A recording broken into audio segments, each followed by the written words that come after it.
Let's talk about diminished chords a little more.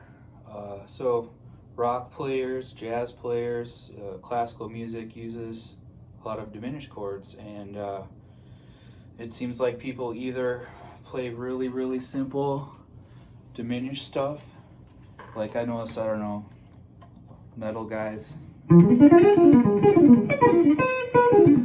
they tend to just play like straight diminished stuff. It doesn't really sound like metal on this jazz guitar, but this kind of stuff, I see guys doing this all the time. There's kind of like a thoughtless way to play diminished licks that sounds kind of silly. To me, it sounds like, Snidely Whiplash music or something, when you just take like minor thirds and just, move them around.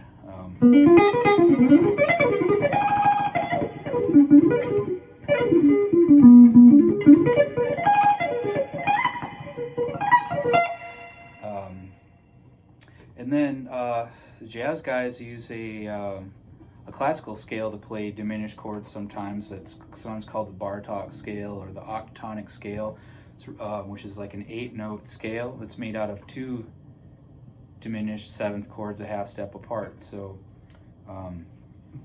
let's see, let's pick a key here. Okay, yeah, so over like a G13 flat 9 chord, you hear this scale.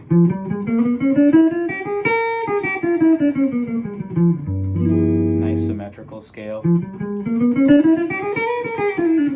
But this scale is kind of hard to use too. I mean, you can play around in it and make little phrases, but there's just something abstract and kind of silly sounding about it when you're trying to play something that's lyrical, something that you might sing. Like, I don't know, are you gonna sing? Probably not. So I found this lick that's like, or this concept that's right in between those two, and that's neither too simple nor too complex, and it just it's so convenient. It works like this. So let's say we're playing on like an E7 chord. We're in the key of A minor, and someone plays E7. So pick one of your diminished arpeggios, these little 5-note shapes.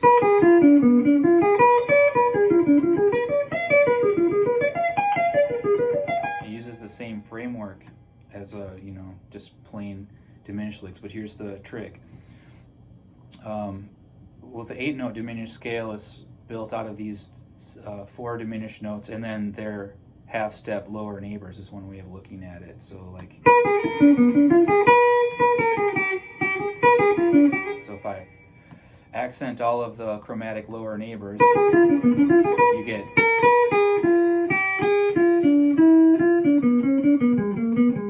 coming up a half step below. So that's how I think of the octatonic scale. I don't think of it as a real scale. I think of it as just a diminished 7th chord with half step lower neighbors. So if you don't use any of these notes, you're going to get a really plain sounding line. And if you go hog wild with the diminished scale, the Bartók scale, and use all of them, you're probably going to get too many colors.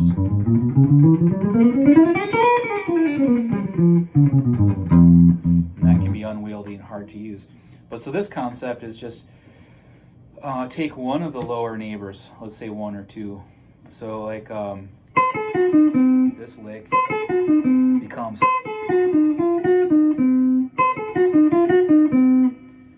you can use a different lower neighbor. Let's see. So we're putting it over this E7 chord again. Context. See how that resolves? Let's do it again. So that was off of this position. Then here, move it up 3 frets.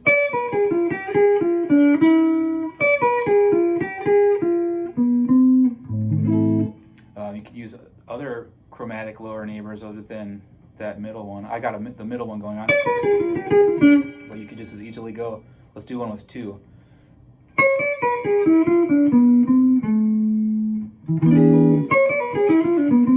I like this because it lets you use some non-harmonic tones, like I'm in A minor, so there's obviously no C sharp because it sounds like C major. And then someone plays the dominant chord, and you can use a C sharp because it is a chromatic lower neighbor to one of the diminished sounds. So you get a nice dissonance there. Or let's say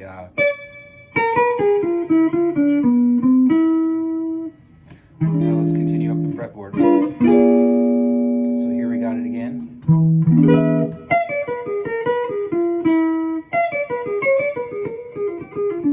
If I use too many of them, it starts to sound too like octatonic-y.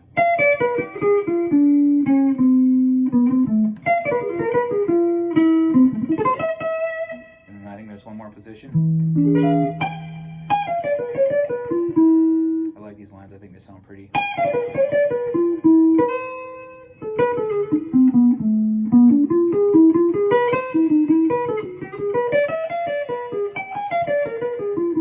Sound kind of classical.